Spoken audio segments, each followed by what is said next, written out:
Yeah. Wake up with coffee and sports. Sunrise glow, listen coast to coast. A flow like you know. Offensively, who made them? Oh, Patrick Mahomes. Sideline to sideline with plays to show. This network's got the spark. When you put up 300 yards rushing against someone, that you got your butt whooped. I feel like I would have liked to see Oregon Ohio State in the semis, not the quarters. So I think some reseeding is probably where I would change. But they're out of their mind. They're going to do this 3 quarterbacks in a row. Here's the crazy. I just can't take it. Birds keep flying high, fans cheering loud, and one podcast moving through the crowd. Meaty boys brawling, no holds barred bout. This wire life never in doubt. Tune into the vibe. That's my bold prediction for the show. Devin Booker in the next 3 years, he will be a Houston Rocket. Because I still think Seth is still at the top of his game. I do. I think he's right there. Who knows? Maybe not this year, but one time soon. Why wouldn't we potentially see Seth and Roman? You know what I mean? Tune in the vibe.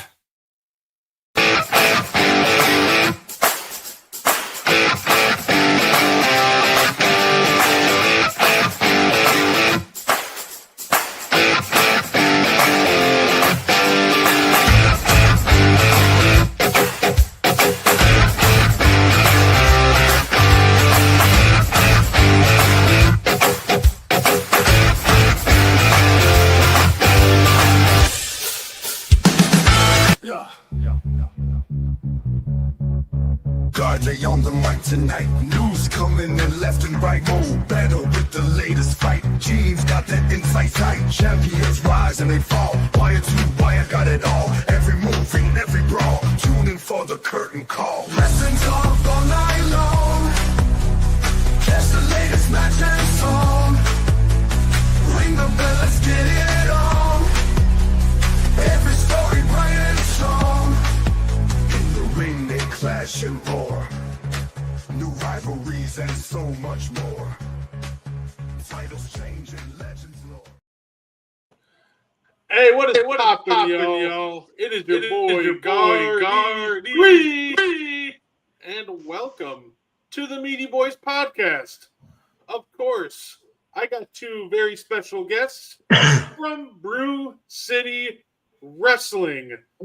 Ladies and gentlemen, he is the visionary of Brew City Wrestling, the owner, the promoter, and former professional wrestler himself. He is the Thumper, Frankie DeFalco. How you doing, sir? Good, Brett. How are you? I'm doing great. Good. And I would say, invited another guest. He is the Brew City Wrestling's very own Heritage champion. They call him all day Ro-Zay St James. How you doing, sir? I'm good, buddy. How are you? Hey, I'm doing great. Hey, that was my audition. Good. If y'all ever need a ring announcer. But so I'm really happy to have you guys on here. I've always I've always been a big fan of Brew City Wrestling. I stumbled upon it.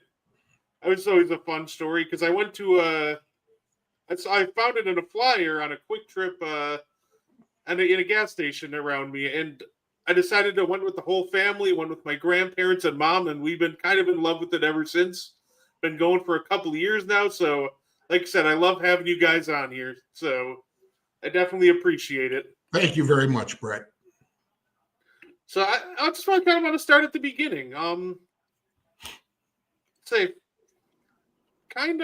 did you guys find your love for professional wrestling? Like, what really got you into it? Why don't we start with you, Frankie? I started watching it at the age of 5 years old, like 5 or 6. And I was like, what the hell is this? You know, at that time in the AWA, when territories meant something, you know, you got Vern Gagne, Mad Dog Vachon, The Crusher, Dick the Bruiser, Superstar Billy Graham, Wahoo McDaniels, you know, all those legends in the AWA. And as time went on, I'm getting a little bit older. I started doing all this stuff to the kids on the playground. Pile drivers on concrete, figure four leg locks. You know, it was crazy back then, but there was a time too when I was a fan. I mean, we're all fans, but when I was a fan, a friend of mine and myself, we followed Mad Dog Vachon to one of the hotels by the airport. And we wanted to get his autograph, and he chased us, literally. You know, and then there was another time too, we followed him to the Mitchell Field Airport, and they had their private plane. And all of a sudden I look in there and I see Greg Gagne, Nick Bockwinkel, Ray Stevens, Wahoo, and they're all sitting together. I'm like, what the hell is this? What is going on? You know, and everything led to one another. And I became a security guard over at the AWA shows whenever they were in town, and getting to know the guys and talking to them, you know, and then get into the business. And then, you know, it's like you're friends with them. Mad Dog Vachon, Nick Bockwinkel. Nick and I, we really never talked wrestling. We talked insurance, which is cool because I'm in the insurance industry and Nick was always into annuities. So, yeah, that was one thing we always had in common was insurance. Well, wrestling too, but yeah. That's dope. Say no, that's awesome. Say, how about you? How about you, Ro-Zay? How did you kind of become a fan and get into the business? Well, I've been a fan since I was a kid, so I say since by like Frankie, like at 5. But first time I seen wrestling, my uncle was watching WrestleMania 3, and I walked in there. It was Hogan against Andre the Giant. I'm looking, I'm like, who's the guy with the yellow tights? And next thing I know, he's hulking up and everything and doing all these cool moves. And I was just like so fascinated with Hulk Hogan, just watching dude. And as I got older, I started noticing like everybody's style was just like different. Someone was like a brawler or a good technician, so like it made it more interesting. So another character that I used to watch a lot too was Mr. Perfect or Kirk Hennig, and I used to watch dude a lot. How he used to always prance around saying how perfect he is, and everything that he did was perfect. So that's how I really got into wrestling. But getting into the industry, like I was just at work one day doing sales, and I look over and I see Brew City Wrestling on TV, well on the Channel 12 News, and see Frankie, you know, teaching the students like, you know, what they need to do, and I was like, okay, I need to talk to this guy, and here I am. And I wish I never would have answered that email. Hey, let's say, what is it? 66 Stay Strong is the Heritage champion. I don't know. That's Yeah. He keeps track of Okay. that. I don't. Hey, say, fair enough. Absolutely. Hey, that's awesome. Said I did love watching a lot of the older. I think the older wrestler that I really loved watching back in the 90s. I've always liked the more mysterious wrestlers, so I was really into like Jake the Snake. I definitely liked watching him. But I kind of got into it more in like 2005, and the guy that got me really into it was The Undertaker. Him and Randy Orton were feuding at the time, and it really like sucked me in. So, say that's kind of where I got my start watching wrestling. So, say It was really The Undertaker's fault. Yeah, you got to blame somebody, might as well be him. No, absolutely. Say, and you were mentioning a lot of like legends, Frankie. Yeah. You've been in the ring with a lot of them too, guys like Shawn Michaels, Andre the Giant. You faced I think it was him and Haku in a tag team match, the Legion of Doom. Yeah, Ooh. got them all. Got them all. I caught breaks on a lot of those because when I saw my name up across from the Legion of Doom, the Road Warriors, at that time I was selling their Zubas, and they knew it, so they took care of me, but they didn't take care of my partner. The benefits of, you know, knowing people, I guess. That was one team I was kind of going to ask you about, because I heard a lot of people say that they were a very hard team to work at times just because of how stiff they were. I was about to ask, were they as stiff as everybody makes them out to be? Early on, they were very stiff, very snug. But as the years went on, I think the match that really had them loosen up was when they were wrestling Crusher and Baron von Raschke. Excuse me, in Milwaukee. And Crusher gave it to him pretty stiff right back. And I think after that is when they started learning to lighten up a little bit. Oh, absolutely, yeah. Say, also, you're in the ring with another legend, Andre the Giant. Just how intimidating is it standing across? Crazy. Just freaking crazy. I mean, granted, it was towards the end of his career, but I'm glad I never had the chance to wrestle him in his early years because at that time he was straight up 7'4", over 400 pounds. But towards the end of his career, you know, his back couldn't take anymore. And he was well in the 400, close to 500 pounds. And I mean, he took care of me while I was in the ring and then tagged my partner. And unfortunately, he got the shit kicked out of him because we're sitting down. I was talking to Haku, and my partner takes a chair, sits across from us, and goes, "Hey, guys, this is what I like to do in our match." And Haku and myself just looked at each other, and I'm just like, Chief Jay Strongbow was our agent. He goes, "Hey, boss, who do you want to take it on?" Him. That wasn't me. Needless to say, they got his ass real good. Oh, say it. Yeah, I've heard that's it's not the thing to do in a locker room full of vets. I've heard what's not a great thing to do is try to start calling the match on them. No, even in indies, you don't do that. You know, you keep your mouth shut. You know, the vet's going to ask you what you can do, what you can't do, and then you're going to put something together at that point. But when you talk that way with, you know, Andre the Giant or Ted DiBiase, Kurt Hennig, any of those guys like that, unfortunately, you're going to get hurt in that match. Absolutely. I want to ask you, Ro-Zay. Obviously, it was the August 23rd Summer Sizzler event. You won that Brew City Heritage champion. What was it like collecting your first Brew City championship?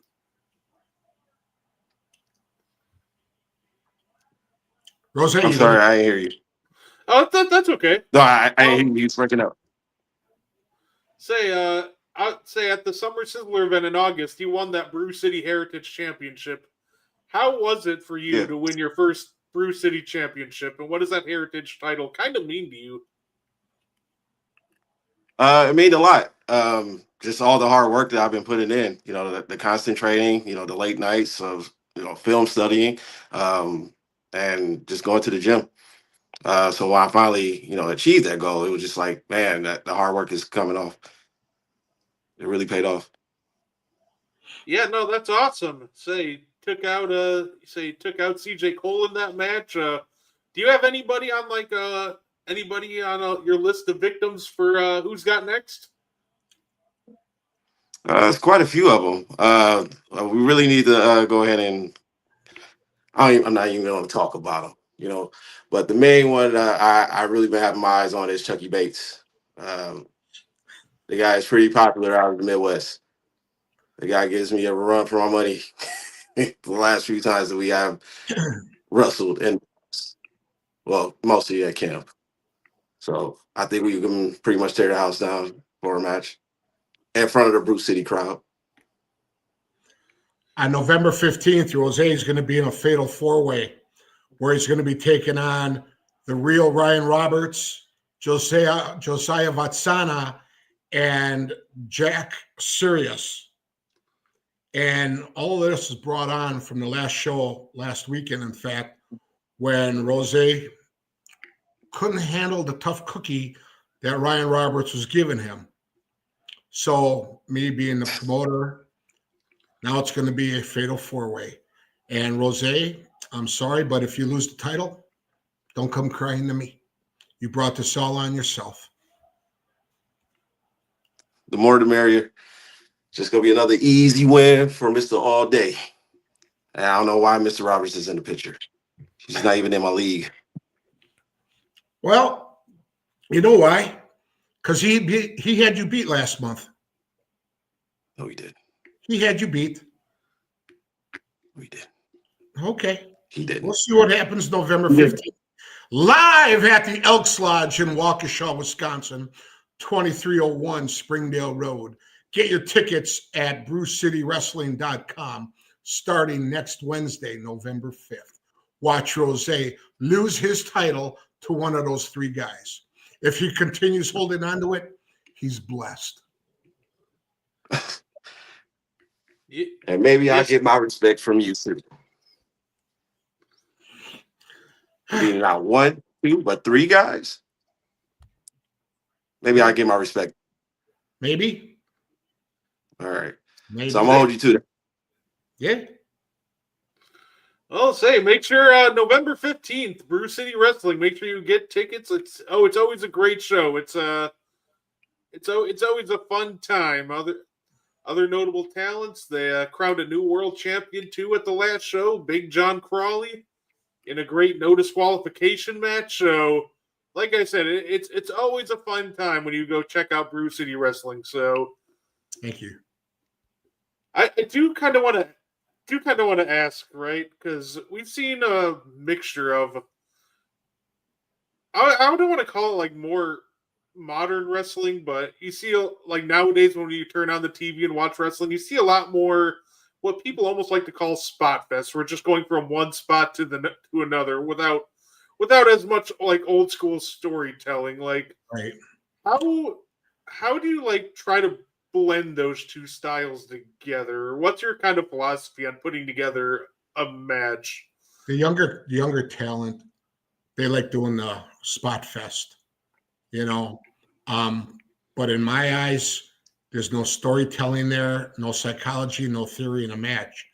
When you mix a little bit of old school and new school, you're going to have storytelling and psychology in that match where the people are going to, go, ooh, ah, have that roller coaster effect with them where they're going to, at the edge of their seats and then back down again,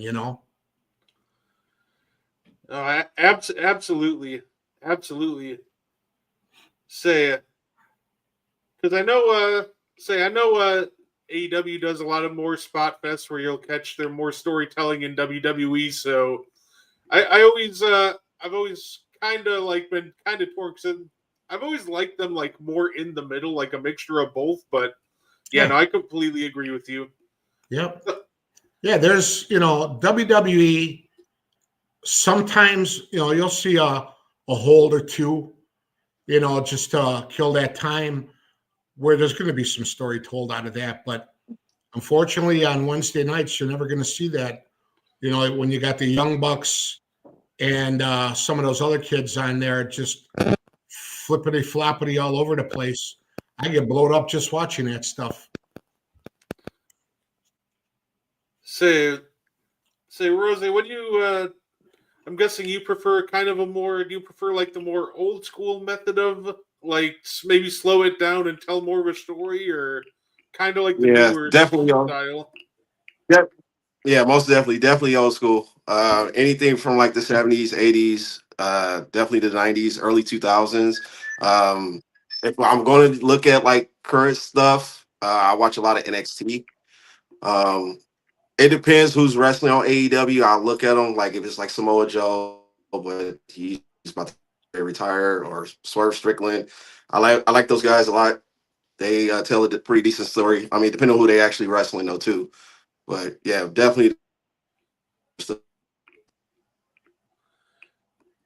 Yeah, I will say those are the kind of guys I tend to watch. Like when I flip onto AEW guys, like I know I really love MJF. I think he can tell a great story in the ring. He tends to slow it down, especially in his feuds with like CM Punk. Mm-hmm. That Swerve Strickland versus Bryan Danielson match from last year. I think they blended that perfectly also. So say it. Yeah, I'd say those are definitely some of the wrestlers that I enjoy watching and looking out for. So I did want to ask you, say, Frankie, there's a lot of there's a lot of obviously big name free agents out there. You had just brought in the Good Brothers last couple months ago. Are there any more like special attractions that you're maybe eyeing up to bring into Brew City? Yeah, talking a little bit with he was in WWE not too long ago. Him and his wife. Oh, Cross? Yeah, Cross. I met him several years ago at the Cauliflower Alley convention in Las Vegas, and we were talking pretty much at that time. He was on the indie scene. So I've been talking to him a little bit, talking to a lot of women wrestlers throughout the Midwest. I like to do a all-woman show again, and the winner of that, of that show would face the Brew City Wrestling Women's Champion, Raven Radix. I don't know. I've got so much written down on paper, as you can see, for upcoming shows. So, yeah, there's a lot in the light right now. That's really awesome.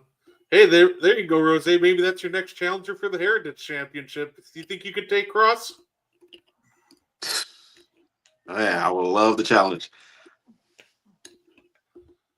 Let me put that down. Cross versus. Well, he's got to get past November. I would love the challenge. Oh, fair enough. So it won't be a problem. I'm not worried about them. And if I saw another name that came through Brew City Wrestling, Kevin Owens, that you were able to have on a show in the past, and yeah, when you had him through, right? When you have them, before they become a star, is it easy to tell when someone like Kevin Owens, you look at him and you realize he's destined for bigger things? Like absolutely, he was just he was still in Ring of Honor at the time, but as soon as he had the professionalism to tell me, Frankie, I just signed with WWE, and I had him booked, but there's nothing I can do about it. WWE wouldn't give him his finish his contractual obligations on the indie circuit. So that was sad. I had Kevin on for 4 shows.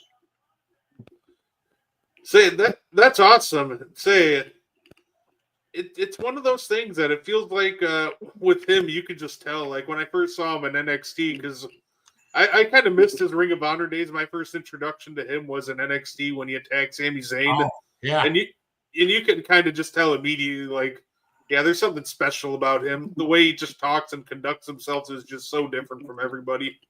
Right. And he's, he was very workable, with me and what he was going up against as well too. So, a lot of talent has come through Brew City Wrestling doors from the first inception in 2004 up until now, which is really great. I don't need a lot of names on our shows to bring in crowds. The names that we have just on the indies are enough to get 200 to 250 people every month at our shows in Waukesha. Yeah, no, absolutely. I know sometimes we'll see a lot of the indie shows take their shows to wherever WrestleMania goes. Have you ever considered taking Brew City to like a WrestleMania weekend, for example? No, because that would just add to the chaos. I mean, there's so many indie shows, plus the local indie shows that are there. I don't need to go through all that confusion too. It wouldn't make sense for me to do that. Now, if they ever did something here in Milwaukee, whether it be a summer, their summer slam show here or something like that at American Family Field, yeah, then I'm going to do a show the night before. No, fair enough. No, absolutely. So, say Ro-Zay, what do you think the next step is for what are your big goals in Brew City? You're currently the Heritage champion. Do you maybe have eyes on the heavyweight champion? Say 2-belt In due Ro-Zay? time. 2-belt Rose. I like the ring of that. But yeah, in due time. I mean, if that opportunity came or when it comes. But I'm enjoying this right now. It's my baby. Say no, absolutely. Say, like I said, I enjoyed your match last month with Ryan Roberts. I was able to sit ringside for that. So, like I said, I definitely wish you luck on defending it next month. It's going to be a great time. Say, Yeah. You talking about the guy that doesn't deserve to be in the ring? Yeah. Say the guy. Say, yeah. You told me that he's a bum. Yeah. Say, yeah, that guy. Mm-mm. He doesn't deserve to be in the ring. He doesn't deserve to be in the ring. You saw how he was getting mollywopped all around the ring. I was slapping around like he was Susie. Like he was who? Susie Q? Susie. Oh, nice. Good one. Shout out to Susie Q. Yeah, you barely beat him that night. If it wasn't for you both getting in the ring at the count of 10, who knows? I should have came out there and demanded 5 more minutes. I think he beat you in 5 more minutes. Say, I highly doubt that, sir. Okay. I highly doubt it. But that's fine. I mean, he getting this opportunity. I mean, this is what the people want. But they're going to be disappointed. Yeah. Well, we'll find out November 15th. I'd say I do have a fun question, kind of a more fun question for you, Frankie. Yeah. So sometimes we do this thing called the underrated player of the week on our other show, our basketball one, and I kind of wanted to bring that here, except we'll switch it up to almost like an underrated wrestler. Like who's maybe the most underrated wrestler that you ever fought that you don't think gets enough love for how good he was? Wow. That could. And he's still wrestling now? It could be wrestling now or maybe back in the years. I would have to say Marty Jannetty. Marty, he didn't kiss ass like the way some of them did back then. You know, I'm not going to mention names, but Marty didn't kiss ass. That's why they had the breakup with him and Sean. And then you all saw what happened after that. But Marty, if he was still healthy, he'd still be doing indie shows, without a doubt. Hey, it's fair enough. Say Marty could really move. He was such a good wrestler. Genuinely, when I was catching up in my history of wrestling, when I first saw the breakup, I thought both Sean and Marty were just destined to be bigger stars. I know about Sean, but I really thought Marty was going to go next level. So right, yeah, it's a shame, but they ended up writing him off right after that. He had his storyline with Sean, and then he was done. Say, well, what about you, Ro-Zay? Who's in your career so far? Who's maybe your favorite opponent or most underrated? It's a couple of them, especially like growing up back in the day. I know one of them for sure was like D'Lo Brown. To me, I mean, he had like everything for like a wrestler. Like he double champ, first black double champ. That was cool to me growing up. Also like Rick the Model, he was pretty cool. Rick the Model Martel, I thought he was very, very underrated. And Dolph Ziggler. Oh, Dolph Ziggler, yeah. When he cashed in on Del Rio and won that World Heavyweight Championship the night after WrestleMania, those are the kind of pops that I live for. That was absolutely wild. Yeah. Yeah, but I mean, he could just make anybody just look good or make himself look good. Like that was the cool thing. I was gonna say, I remember I remember he was just so good at making the other person look good.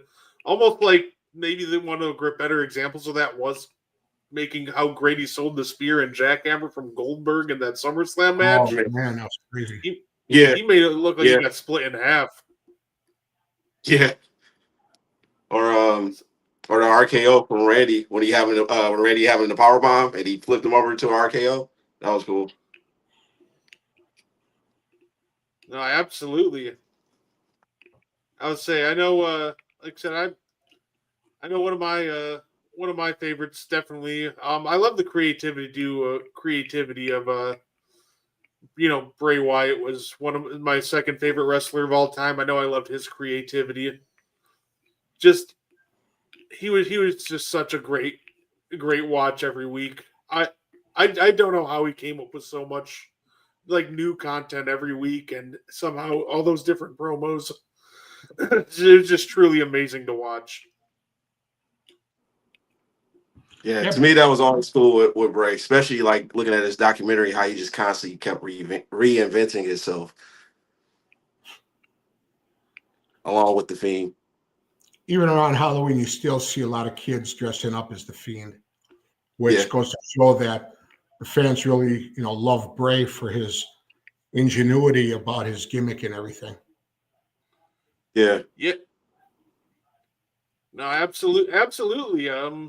It's funny because I was actually thinking about doing that next year for I go to an anime convention every year and I'm thinking about dressing up as the Fiend for that. Same, maybe I figure if I get that together, maybe next year's Brew City costume contest, maybe I'll have to enter. There you go. Oh yeah. But which version of the Fiend though? I'd probably have to stick with the original one. I thought the Bird Fiend was pretty cool, and the one in the documentary that he was going to debut was cool. But I just remember how much how intrigued I was as soon as he showed up on that first Firefly Funhouse episode. True. Yeah. I'm definitely. What other matches do you have scheduled for next month for the 15th? Well, Ro-Zay's in one match. What else? The return of Country Air. They come back. They are taking on the Evil Cousins, Dysfunction, and Bobby V. And what else we got here?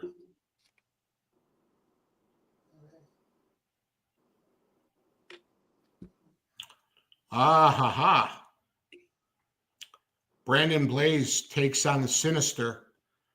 Sinister thinks that Blaze costed him his title, so that match is going to take place on November 15th.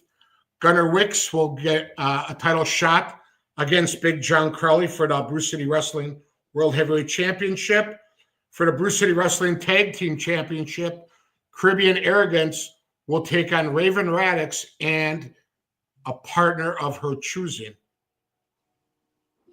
So that'll be interesting. They'll probably have like 8 matches that night, and we'll see what happens from there.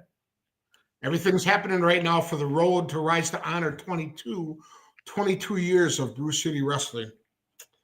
It's an achievement right in itself. Did you ever think you'd make it to 22 years like when you were first starting out? No. I thought that maybe 3 or 4. A lot of people thought that I wouldn't succeed for a full year, but those people can kiss my ass now because we're 22 years in now. I'll say no, and that is such a fantastic achievement. I love that for you guys. It's definitely crazy to think about. 2004, yeah, that. Yep. Ooh. Yeah, I think I was maybe like 9 years old when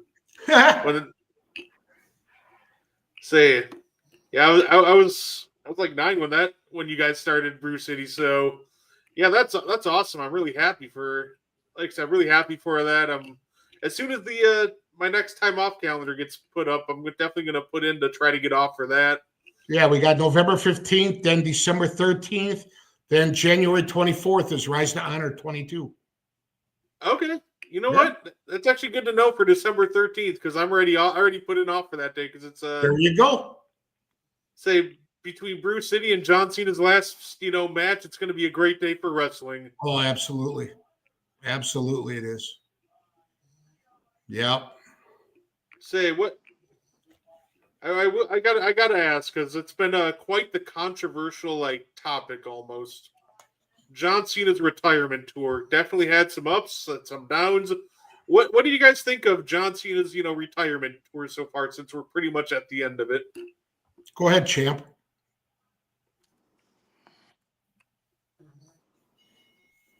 I don't know. It's mixed reviews. I thought it would probably been a little bit more epic. Don't get me wrong. Like the last few matches that he has, they have been like solid matches from like Cody Rhodes all the way up to with AJ Styles. But him just going heel, like it really didn't make sense. Like I thought he was gonna come back with the whole thugonomics, maybe doing like a little freestyle coming out to the ring. We didn't get that. Like he said, he was like, "You guys get nothing. You get the same thing." The whole thing is that The Rock wasn't there for when it had to be done. Rock should have been there for when they changed the title when he beat Cody, not that skinny little rapper. It should have never been that way. Rock was never a part of that whole storyline, and it eventually just did not pan out for John being a heel. So they had to switch him back.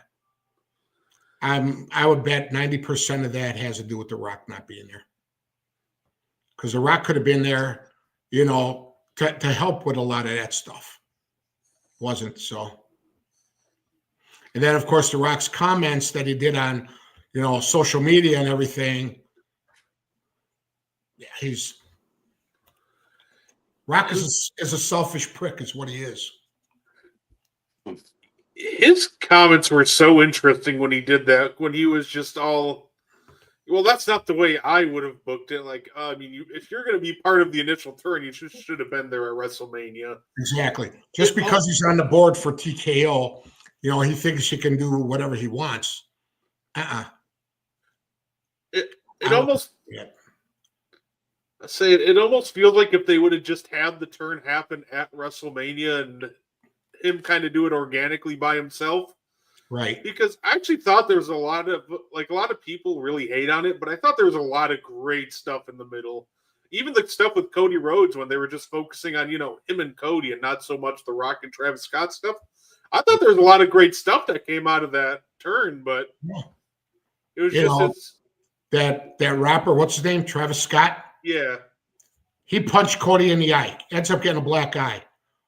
Where was, the comeuppance for Cody to get on Scott? Never happened. Never transpired either. Travis Scott did the run-in that night. Cody took a swing at him, but then, Travis Scott jumped off the apron. Nothing ever happened out of it. I think the part that drove me crazy about the run-in was the amount of time he took him to get from the ring to the end. Because it feels like, and you guys can correct me if I'm wrong, but if you're doing a run-in, it just probably, if you're not the main focus of the match, in and out should be quick. But he had the whole entrance with the title belt, holding it, walking slow, and even in the middle, you saw John's face on the Jumbotron, he's almost like, come on, hurry it up a little bit here. There was at one time, too, where Penta did a run-in. It was on Monday night. I forgot what it was. And he's doing his strut, high-fiving the people as they're going around. I'm like, dude, you're doing a run-in. Get your ass down there. But he was just doing a high five, going down to the ring. Doesn't make sense. But what do I know? No, absolutely. That if you that. Oh, you can go ahead. No, I was just saying, hey, if he's gonna go full heel, go full heel. Yeah, you should be shaking that up fast head. No, right. Fair enough. Like I said, I love the nickname. I thought they nailed almost everything except the beginning of it, and it almost it set the tone for the rest of the run. So, Right. so I say, I do have one more quick question for you, Frankie. You UFC, you retired a couple of years ago. I think it was 2024 after a War Jeez. Games match with Whiskey Bent and Hellbound. Right. How long does it take away, like once you retire, for like that itch to get back in the ring to go away, or is that something that's just always there? Well, before I had my surgeries, I had the itch. I brought myself back in. But for that last time back in 2023 with the War Games there, it was my idea to come back because I knew I was going to be gone. I wouldn't be returning anymore. So it was my idea to do the storyline the way it ended up, and that's the way it came away. I have no regrets. None. I will never wrestle again, no matter what, because of my health. But I can still do what I have to do, whether it's training, some people, giving my knowledge back to some people, or, still running the company. That I can still do. And I feel like that's the most important part when it comes to, it almost feels like that's the most important part. As long as you have no regrets and you're at peace, then it feels like when it comes to wrestling, that's kind of like the biggest thing that you want, right? Yeah, that was it. I mean, I was supposed to retire I think it was like 12 years ago, when we used to run shows over at the Knights of Columbus in West Dallas. And same thing, War Games, the whole deal. There was over 700 people packed in there. I had friends, family were in there. But the night before, I had an argument with my ex-wife, and she did not let my kids come to that show. And I was very, very pissed off. So I'm like, okay, well, we're going to keep doing this until it happens. So finally, 2023, both of my boys were there, and I had my closure, and that was it. I was content, and that's the end of it. The Frankie DeFalco story of doing this stuff, wrestling for 42 years, is over. No, fair enough. And like I said, it's great to see you still passing your knowledge on to the next generation. Oh yeah. If you had any advice to give the young up and coming wrestlers, what would you tell them? Listen to your vets. Keep your ears open and your mouth shut. That's all you should do. And then watch a lot of stuff. You're not going to learn a damn thing from what's on TV these days. Go back to the 80s and 90s. Go on YouTube. Watch the NWA, AWA, Smoky Mountain. Back in those days, that was classic wrestling. If you want to do the new school stuff, go ahead and do it. But mix a little bit of old stuff in there as well and tell a good story. That's my advice. Oh, no, fair enough, Frankie. Definitely appreciate it. Definitely appreciate you hopping on, sir. Thank you. I appreciate it. You all have fun. Roosevelt, we'll see you November 15th. Good luck. And I'm done. Thank you. By the way, Thank if you. anybody's interested who's watching or listening, the Thumpers Den Wrestling Academy, go to Brew City Wrestling 1 at gmail.com. Give me an email if you're interested about becoming a professional wrestler.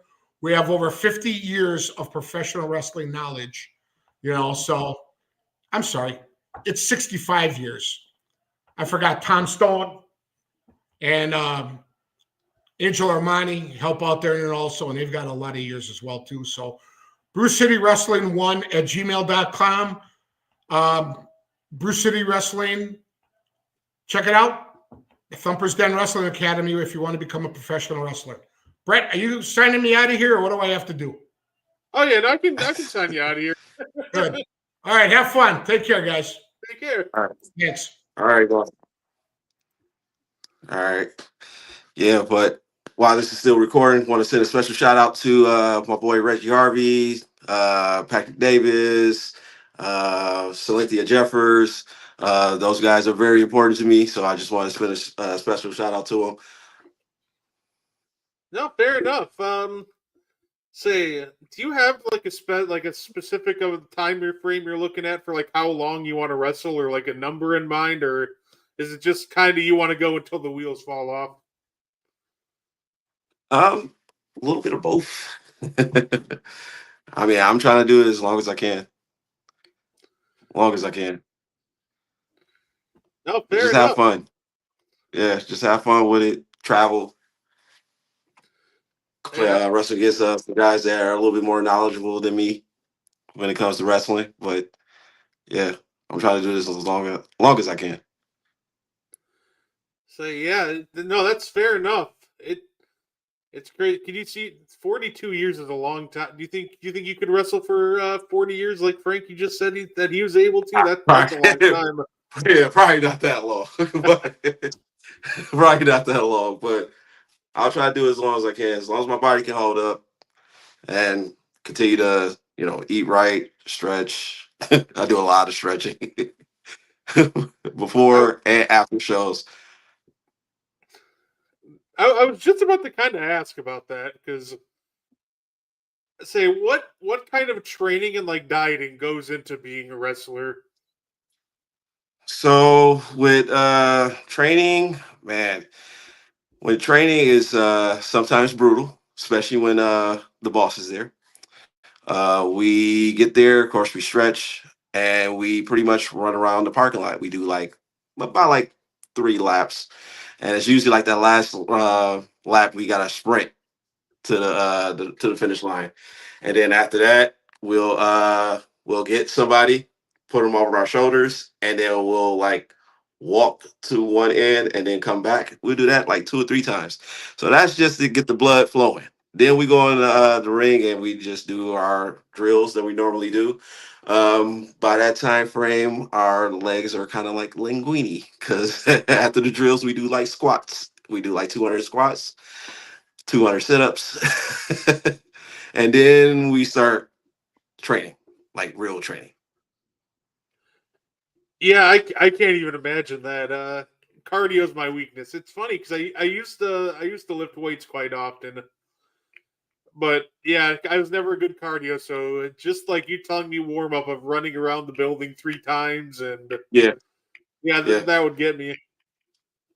yeah. So I I mean, remember, but at the same time, I also love it. It's the grind is definitely a grind, and it's everything is all mental. It's all mental. Is what you put your mind into. yeah, and that say it feels like that just kind of helps make it worthwhile, right? Especially when you win a title, because then you remember back to all the hours, the grind, it all led up to Mhm. this moment. So Yeah, yeah, and I mean, at the end of the day, too, like I'm still learning. I'm still learning. I'm constantly watching wrestling. I'm constantly taking notes of like the people that came before me as for like why they was just so great for like heel work, psychology, the whole nine. So I'm really just trying to be the student of the game. hey, and that. Hey, that's absolutely fair. I completely get it. It's funny. I would say I'll watch just a ton of wrestling out of pure boredom and just kind of like try to learn. Even if I'm never going to be a professional wrestler, I still find myself taking notes as to what everybody's doing and just trying to keep learning and keep being a student. So I completely Yeah, get that. yeah. It's eat, sleep, wrestle. Or it's like when you're at your job or at work and out of nowhere you just start thinking about wrestling or thinking about wrestling moves or holds. You're like, I'm gonna try that when I get to camp later. Say But I love how it. say how long and like what hours? Like how long is camp normally? Is it like 5 days a week or? So usually it's 3 days. So it's Tuesdays, Wednesdays, and Thursdays. For me, due to my schedule, sometimes I can't be there on like certain days, but I still at least try to get there and still do something. No matter if it's like just hitting the ropes or just doing drills, I still just go down there. Don't care what time it is. I'll say you got any special moves you're working on? I got a few of them. I'm not gonna tell you. You just have to wait Oh, and see what happens. oh fair. Say fair enough. by the way, I definitely appreciate y'all in the comments. I see y'all. Thank you so much for tuning in. Appreciate Say you. Thanks for having me. no, anytime. Say it's one that's always something I've been kind of curious about. Like the challenge, say like kind of the training and dieting of a wrestler. So like for like diet wise, do you have like a strict diet you here do or? Um, Throughout the week, I really just try to avoid like fast foods. I mean, if I do fast food, I make sure it's like try to be clean. Like I do love like Chick-fil-A. So if I get Chick-fil-A, I always get like grilled chicken or grilled chicken salads. Drink a lot of water. I try to stay hydrated as possible. And my protein shakes. I try to eat between like 4 to 5 meals at least. Say, no, that's fair enough. I will say I do love Chick-fil-A. The grilled chicken sandwich is my go-to there. So hey, I Yeah, completely get it. I try to say, but that's the thing though. Like all that stuff, I try to stay away from like the bread and stuff. Say, have you ever tried the grilled nuggets there? Those are so good. Yeah, that's what I usually get. I usually either get that or like the grilled chicken sandwich, not sandwich, the grilled chicken salad. Oh, I got you. Yeah, say that's my go-to. I'll get the grilled chicken sandwich with some grilled nuggets. So good. Mhm. Yeah, they are. I mean, especially with the sauce, but even that, I try to stay away from the sauce because it has like a lot of sugar in it too. So just try to be mindful with certain stuff. Like I'll probably pick like one day for like a cheat day to like eat whatever. But when I'm training, I know I'm training or having like an upcoming match, I try not to eat nothing too crazy. Even for shows, like when I have shows, I don't really eat nothing. I always eat like after. I say no, fair enough. I feel like some of that nerves when you don't like if you don't eat before a show and you still get a lot of butterflies before you go out there and perform. I always do. For me, it's not to feel sluggish. I know how I feel like when I do eat like a decent meal, and of course, it's like if you're full, you're gonna feel kind of sluggish knowing that you're about to get ready to move around and stuff. So like if anything, when I know it's like match day, I probably have like some scrambled eggs with some turkey bacon or turkey sausage, and probably like some protein shakes or maybe like some yogurt and fruit, just so I could just stay light and then just drinking a lot of water. Hey, I got you. Say, yeah, I'm definitely looking forward. I'm definitely looking forward to seeing if I will. Unfortunately, won't be able to make it to the next show, but like I said, December 13th. Like I said, I'm hoping that when I go there, you're still that Heritage champion. I'm pulling for you. Oh yeah, oh yeah, of course, appreciate it. I mean, it's all day. Like those three guys, they ain't ready for this. Hey, no, They ain't ready for this. say absolutely. Like I said, I believe in you. Said maybe you got to get a handshake from Frank or something. Get your respect after when you win. Oh yeah, oh yeah. I mean, he respect me already. I mean, I already knew I was already sorry. I mean, it just took him time just to realize it. You know what I'm saying? So it's all good. So it's just gonna be one more one more match that I got to prove that you know all the hard work that I do behind the scenes that people don't really know about. It's paying off. Let's say absolutely. Are there any are there any young up and comers there that you're training with in the Thumper's Den that we should be keeping an eye out for that maybe we haven't seen yet? We got a few new people. They still new. So this one guy I got an eye on. I think he's gonna be very promising once he gets ready to start. He's got the ick, so he's always there. He's always asking questions. So yeah, I like him. His name is Blaine. So he seems pretty promising. Blaine. Okay, you know what? Like I said, I'll keep. It's like always looking for names to keep an eye out for. Say, I like I said, I'm definitely looking forward to that. Definitely appreciate having you on, sir. Is there anything you want to add before we end up getting on out of here? Any Yeah, matches or I'll anything send you want to another. promote? I'm sorry, I didn't hear the last part. I said just anything you want to promote. Go for it. The floor is yours. Oh, no, I'm just gonna send another shout out to my mom. I don't know, she's probably watching. Uh, let's see, Nene, if she's checking this out, great. But I already mentioned the people that I wanted to send out a special shout out to. Like those guys, they really motivate me. No, that's fair enough. Like Brew City will it'll always hold a special place in my heart. It was always a bonding moment for me and my grandfather. I just lost it. We just lost him this past May, but one thing we always had in common, anytime there's a Brew City event, we both had off. We were both there for it. So go into the events is always makes me feel good because it always makes me think of him. So like I said, thank you for all you do to entertain us and say congratulations on winning that championship again, sir. Thank you again. Thank you for having me. And everybody Say, that's watching, do November 15th. say absolutely. Hey, look at that. There's a Granny in the comments. Thank you, Granny. Say, that being said, definitely appreciate everybody tuning in. Thank you, Frankie. Thank you, Ro-Zay. And we hope you guys enjoy the rest of your night.